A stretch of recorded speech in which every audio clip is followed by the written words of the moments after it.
Thank you, Michael. I've spent 33 years on energy and environmental issues. I worked as a policy analyst under the Ford, Carter, and Reagan administration at the Department of Energy, helped get the lead out of gasoline, worked on LNG safety and siting. Native New Yorker, worked with Mayor Koch's energy office on establishing some of the first energy efficiency programs in the country, called Enlightened Energy in the 80s. Worked with Toyota and the Prius 12 years ago. So I've been in the trenches forever, and it's a pleasure to see this market growing and the tent getting bigger. I have a very simple mantra: education breeds market liquidity.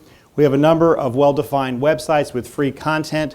All of my books, you can download the first chapter. The most recent has been Cut Carbon, Grow Profits, and that chapter is called The New Green Business Model.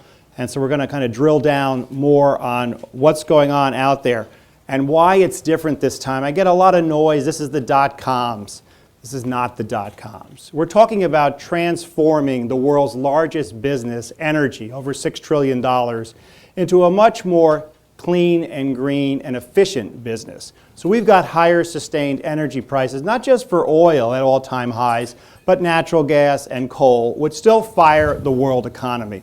We've got better technologies and more rapid technology shift underway for both renewables and clean tech. And we have environment as the new market driver. As people on Wall Street like to say, this is the new alpha. So this is the best opportunity to transform not just the US economy, but the global economy. So why green now? People have been talking about this for decades. It really has fallen on a lot of deaf ears. People haven't made money. 25 years ago, we had wind turbines and solar collectors that have been abandoned. This has become significantly different because it's risen as a corporate financial issue. Banks now have a green screen, aka the TXU deal, where they couldn't build their 11 lignite plants. Consumers want green power. There are over 600 programs today where consumers can elect to pay more for clean energy. We have the Kyoto Protocol in 174 nations. We have the EU Emissions Trading Scheme in 27 nations. And finally, we have the United States moving forward on climate change. I don't think Mr. Bush's remarks today will be very significant, but whoever is the next president will move forward on cap and trade at the federal level. We invented market-based solutions. They came from Wall Street. They came from a gentleman named Lou Ranieri, vice chairman of Salomon Brothers, who took this to the Environmental Defense Fund, who took it to Bush 1, and basically took a financial instrument and applied it to air quality. It's worked. Our markets are 13 years old for acid rain. You don't hear so much about acid rain these days in the Northeast. You do hear about it in Northern California, however. And we've had a NOx oxide market since 1999. We need, however, a regulatory framework, a policy framework to create the financial certainty for investments. There is no incentive today to being clean and green if you get penalized for early action. We make markets in this country. We have 36 environmental financial markets, things you don't hear about from the media. The media is very focused on the EU, and they invented carbon in London last year. We have compliance-driven markets. You must look at compliance with a financial sanction for not complying with the law. So that's CO2 beginning here in the Northeast next year, and in California in 2012. It's sulfur dioxide, that's acid rain from coal-fired plants. Nitrous oxide, urban ozone from cars, trucks, and power stations. Renewable energy credits, mobile emissions reduction credits. Very important because we're going after mobile sources in California and 17 other states. Wetlands credits, preserving nature, as well as forestry. So we're going to see a market in the U.S. substantially different than Kyoto. We're 6 billion metric tons of CO2. That's our carbon footprint. And we're going to do everything it takes to reduce that carbon footprint. So that's going to be a lot more innovation, a lot more new technology, and a lot more efficiency. You have to remember, the U.S. economy was built on cheap energy due to abundant natural resources. We were blessed. It was a highly inefficient economy. That's going to change across multiple sectors. This building has a carbon footprint. The building owner probably has done nothing with that. He gets an energy audit with SO2, NOx, and carbon. That's going to change. So we've got efficiency across multiple sectors: buildings, transport, heavy industry, renewable non-carbon sources, wind, solar, geothermal, carbon-based renewables such as wood and biofuels, carbon sequestration where you capture the carbon and store it. And one application is to use that for enhanced oil recovery. In this country, we've drilled 510,000 oil wells. We're still the third largest producer of oil on the planet. So we do import a lot of oil, but there's a lot of found reserves that are going to do CO2 injection and carbon sequestration. And there will be many more innovations to come as this market matures. Now here's the bad news. Nothing has been done on climate change.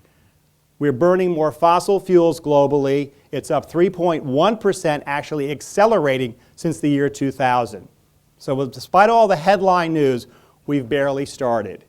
The United States is 22% of greenhouse. So pointing the finger at China points the finger back at us. We are the biggest emitters on the planet and may be eclipsed by China. There are many new technologies waiting for deployment. The key stumbling block is, what's the price of carbon? If the price doesn't exist on your pro forma, you're not going to see a lot of deployment of better technology. So on Wall Street, a lot of modeling puts a price of 0 at for carbon. On the Chicago Climate Exchange, it's $6 a ton, and that's a voluntary, not a compliance market. Many of us believe carbon prices in the U.S. will be $30 to $50 a ton. So where are we in U.S. carbon markets? We have AB 32. They're now implementing the protocols this year. As the protocols are implemented, markets begin. So forestry protocols were completed. We had 2 forestry swaps with PG&E as the buyer. Here in the Northeast, we have the Regional Greenhouse Gas Initiative, a very modest program, 10% cut by 2019, affects only electric utilities. The Midwestern governors have also enunciated a program, and the Western Climate Initiative, which is Western states including California, is looking at a 15% cut by 2020. So the states have been moving. It's pretty non-standardized today, and we've been waiting for Godot, and that's the federal government, and this time Godot is showing up. So we need, on a federal level, significant long-term greenhouse gas cuts of at least 25% by 2020, and that's the California model. Transparency via standardization. You need to understand what you're dealing with, and we do have an EPA that serializes SO2 allowances, so we need a regenerized EPA, not the EPA of the Bush administration, but an EPA with teeth, with enforcement. We need carbon offsets and derivatives. There's a lot of talk about being carbon neutral, but you've really got to do it with the proper credits.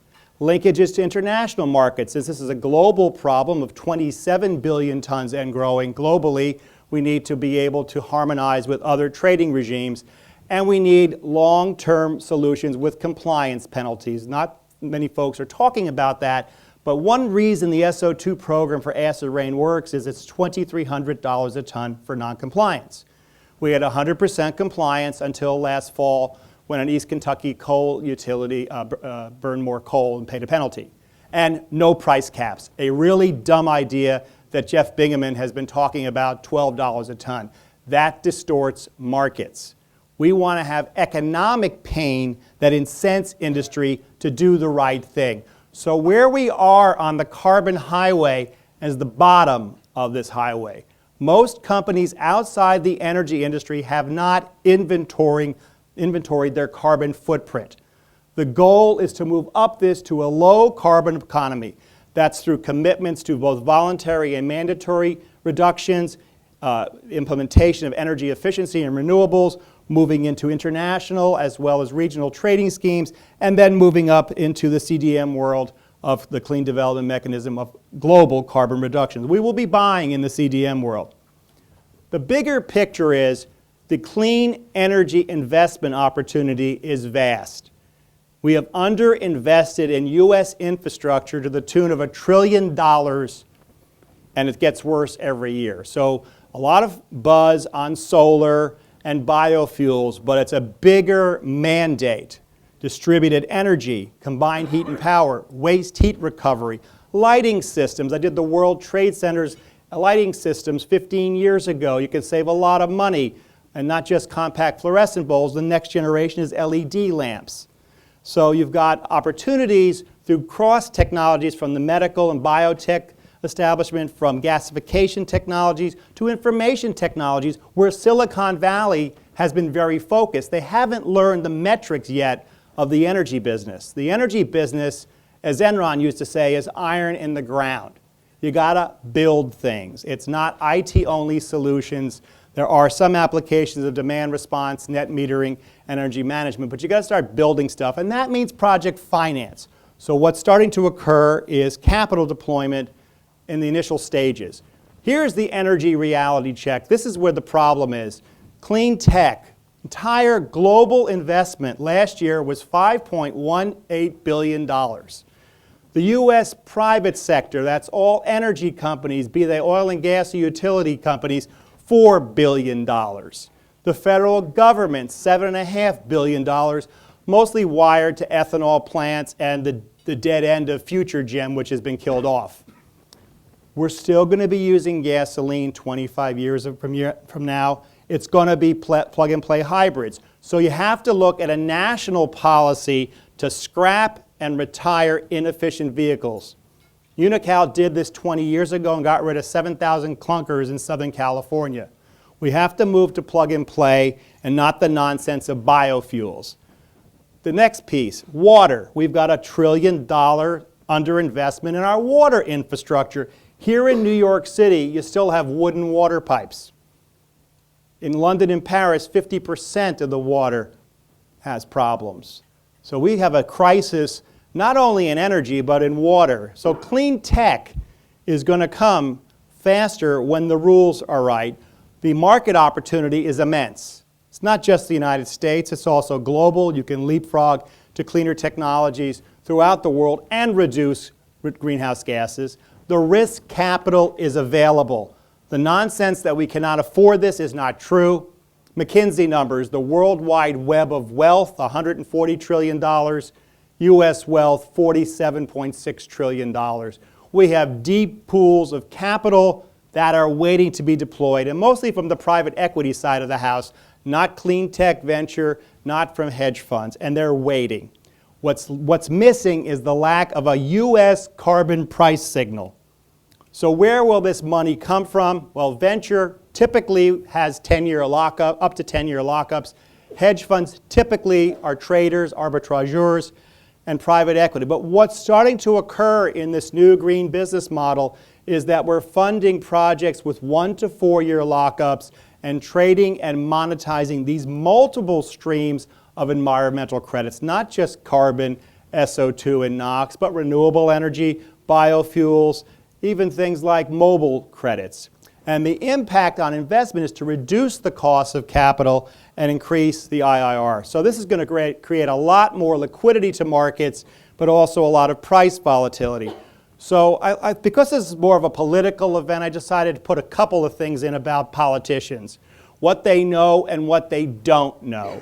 Sound bites with no knowledge of the consequences. Biofuels has been a debacle. Its deleterious impact on global food markets, it's a failure. Should have just sent the farmers checks. I've been saying that for years. This is a very bad idea. No long-term energy and environmental policy. Why? Because we run our subsidies on election cycles of every 2 to 4 years. This is going to take time, folks. This is no quick fix. We're talking about changing an entire economy into a decarbonization process. Little knowledge of the capital markets. This is a $6 trillion business which runs on 20-year investment cycles. So how do you incent them? With the rule of law. And thank God we have the Supreme Court that ruled last April 2nd that CO2 is a pollutant, and shame on the EPA for being the defendant. So the idea behind all this is politically, you're going to create lots of jobs in green. I've placed 6 of my interns from Columbia University on Wall Street. There's a dearth of intellectual capital in this sector, and there's a lot of opportunity. So, as Winston Churchill said, this is the end of the beginning, top of the first inning. The problem has been identified. Climate change is real, tangible, and must be addressed. It's engineering and technology solutions. Trading is a facilitator to clean tech. It's not the be and end all solution. We need a greater deployment of knowledge in this sector. This morning I met with a group that's going to launch a carbon portal that will be free. We need to educate many people. Education will bring liquidity. We've underinvested for decades. As H. Rap Brown said, the chickens have come home to roost. The problems in air travel, blackouts, water quality are because we've neglected our infrastructure. It's not a sexy topic, but it's very fundamental to how we run the U.S. economy and how much waste is being lost in inefficiency and healthcare costs on top of that. So we don't need new government programs. We need government policy framework for greenhouse that works. As I said, long-term, significant cuts, no price cap, and an EPA with teeth. Thank you very much.